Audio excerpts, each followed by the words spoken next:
విషయాలు కానీ ఇవి ఏది అడిగినా కానీ ఖచ్చితంగా నేను ఈ గ్రామంతో ఉన్నటువంటి సంబంధం ఇది ఉంది. ఎందుకంటే మన చైర్మన్ అబ్బన్న వాళ్ళ నాన్న సర్పంచ్ ఉన్నప్పటి నుంచి నేను అప్పుడు రైతు సంఘం అధ్యక్షుడిని. ఆ రోజు నుంచి ఇక్కడ ఉన్నటువంటి సమస్యలకు నేను నిలబడినటువంటి వ్యక్తిని. మరి దాంతో పాటు ఈ గ్రామంలో చిన్న చిత్క ఏ సమస్య వచ్చినా మాత్రం చాలా ఈ సమస్యని పరిష్కారం చేయాలంటే చేయడానికి ప్రతిసారి కూడా ఉంటా ఉన్నాం. మాకు వీళ్ళు ఉన్నటువంటి టీము మాకు కోటేషన్ అయిన తర్వాత ఇంకా అనేక విషయాలలో మరి మేము పాల్గొంటా ఉన్నాం. ఇట్లా రాజకీయాలు ఉంటాయిపోతాయి కానీ చారిసార్ అనేక విషయాలు చెప్పింది ఇంగ్లీష్లో. ఎందుకంటే భారతదేశానికి స్వతంత్రం రావడానికి వరకు ఈ భారతదేశం 70 సంవత్సరాల్లో మరి అభివృద్ధి జరగడానికి మరి ఇంతమంది త్యాగాలు కానీ రాజకీయ పార్టీలు కానీ ఉద్యోగస్తులు కానీ అనేక మంది త్యాగాల కార్యక్రమం అనేది సార్ చెప్పడం జరిగింది. ఇవాళ భారతదేశం అంటే కొన్ని సందర్భాల్లో అనేక రకాలుగా ఇవాళ చర్చలు జరుగుతూ ఉంటాయి. ఇవాళ భారతదేశానికి వస్తే ఏం జరుగుతుంది అనేది కూడా ఇవాళ అనేక దేశాలకు ఇవాళ చరిత్ర సృష్టించినటువంటి ఉంది. అంటే ఒకటే ఉద్యోగస్తులైనా రాజకీయ నాయకులైనా ఎవరైనా వాళ్ళకి ఇచ్చిన పదవులు వస్తూ ఉంటాయి. ఆ పదవులు తీసుకొని ఇవాళ వాళ్ళ సొంతవరకు తీర్పు చేసుకుంటే ఇవాళ వ్యవస్థ అంతా కూడా నాశనం అయిపోయే పరిస్థితి ఉంటుంది. అందుకే నేను చదువుకున్నటువంటి చదువులతో పాటు నేను ఇక్కడ ఉన్నటువంటి పోచెట్టును కానీ మిగతా వాళ్ళందరూ కూడా నాతో చదువుకున్నటువంటి వ్యక్తులు ఉన్నారు. నేను చిన్నప్పటి నుంచి చదువుకున్నటువంటి విషయాలు నేర్చుకోవడం జరిగింది. ఈ దేశానికి స్వాతంత్రం ముందు ఒక భగత్ సింగ్, ఒక ఆజాద్ చంద్రశేఖర్, మరి వాళ్ళ మహాత్మా గాంధీ, అంబేద్కర్, మరి అనేక మంది ఎంతో మంది త్యాగాలు చేసినటువంటి ఇలా ఝాన్సీ లక్ష్మీబాయి కావచ్చు, సుభాష్ చంద్రబోస్ కావచ్చు, వాళ్ళ అనేక మంది వేలాది మంది వల్ల ఈ దేశం కోసం త్యాగాలు చేశారు.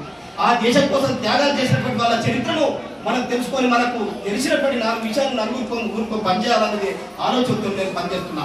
అందుకే ఇక్కడ అంబేద్కర్ విగ్రహం పెట్టినప్పుడు కావచ్చు, మరి మిగతా విషయాలు కావచ్చు, మరి అదేవిధంగా కళ్యాణ్ గారు అక్కడక్కడ రక్తదాన శిబిరాలు కావచ్చు, మరి మిగతా మా జన వికాస్ లో ఉన్నప్పుడు కానీ ఇవన్నీ కూడా చేస్తున్నటువంటి కార్యక్రమంలో ఇవన్నీ నేర్చుకునే దాదాపు 12 సంవత్సరాలుగా ఇక్కడ ఉన్నటువంటి పెద్దల సహకారంతో నాతో అయినందుకు పాటు నాకు లేకపోతే మాకున్నటువంటి మిత్రులందరితో కూడా కళా చోదనంతా చేసుకొని చేస్తా ఉంటాం.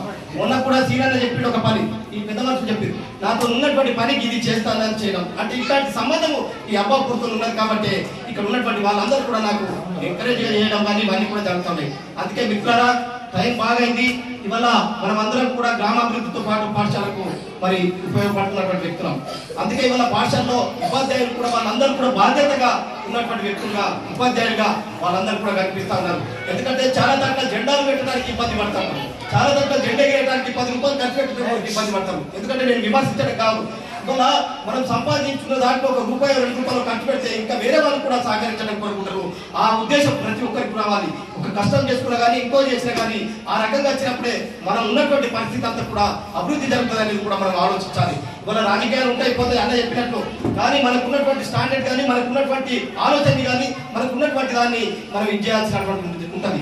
ఎందుకంటే లక్ష్మణ్ సార్ మాకు దాదాపు తనకు ఉద్యోగం లేనప్పటి నుంచి కూడా మేము ఉద్యోగాల్లో ఉన్నప్పటి నుంచి కూడా పరిచయం, కానీ తన బాధ్యతగా తన చేసుకోకపోతే ఏం కాదు. కానీ తన సంబంధము ఇక్కడ పాఠశాల ఉపాధ్యాయుడిగా నేను ఈ పాఠశాలకు ఏదైనా ఒక చేయాలి. ఇక్కడ ఉన్నటువంటి టీచర్లు కూడా అదే ఆలోచన చేస్తూ నాతో పాటు రమణని కూడా వాళ్ళ తనకు తెలిసిన దాన్ని చేస్తున్నాను.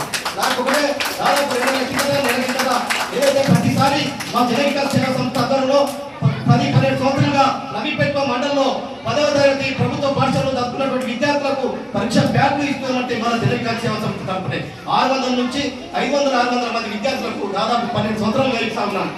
మార్చికి ఎగ్జామ్ రాసే టైంలో పెద్ద ఎత్తున ప్రోగ్రాం పెట్టి మండలంలో ఇస్తూ ఉంటాం.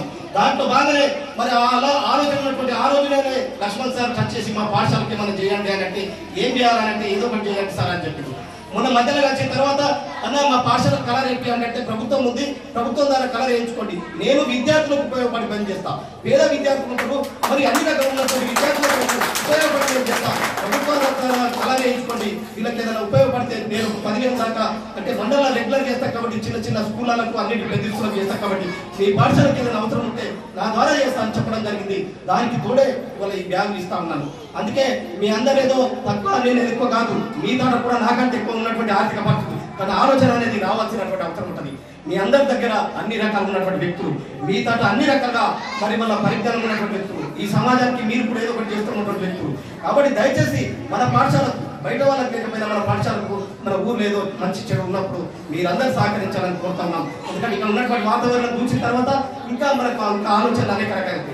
అందుకే మా ద్వారా ఎప్పుడేమున్నా కానీ ఇక్కడ ఉన్నటువంటి పెద్ద మంత్రులతో పాటు ఏదైనా చిన్న సమస్య ఉంటే నేను ఖచ్చితంగా ముందుంటానని సహకరిస్తానని మరి అందరూ కూడా సార్ చెప్పినటువంటి మాటల్ని చారి సార్ చెప్పినటువంటి ఆలోచనని అందరూ కూడా ఇంప్లిమెంట్ చేసుకొని మనం ఇది చేసుకోవాల్సినటువంటి అవసరం ఉందని చెప్తూ మరి ఈ కార్యక్రమంలో పాల్గొన్నటువంటి మా సతీష్ అన్న గారికి కానీ మిగతా వాళ్ళందరికీ కూడా మరొకసారి ధన్యవాదాలు తెలుపుతూ మా జనవికాస్ సేవా సంస్థ ఎప్పుడు కూడా ప్రజల కొరకు ప్రజా సమస్యల కొరకు మరి అదేవిధంగా విద్యార్థులకు పేద విద్యార్థులకు మరి ఇబ్బందులు ఉన్న వారికి ఖచ్చితంగా అండా ఉంటామని ఈ కార్యక్రమం ఇంత పెద్దగా చేసినటువంటి పాఠశాల ప్రధాన ఉపాధ్యాయుల గారికి మరి హనుమంత్ రెడ్డి సార్ గారికి మిగతా అందరి వాళ్ళ పాఠశాల బృందానికి మరొకసారి ధన్యవాదాలు తెలుపుతూ మరి ఈ 79వ శుభాకాంక్షలు తెలుపుతూ ముగిస్తా ఉన్నాం.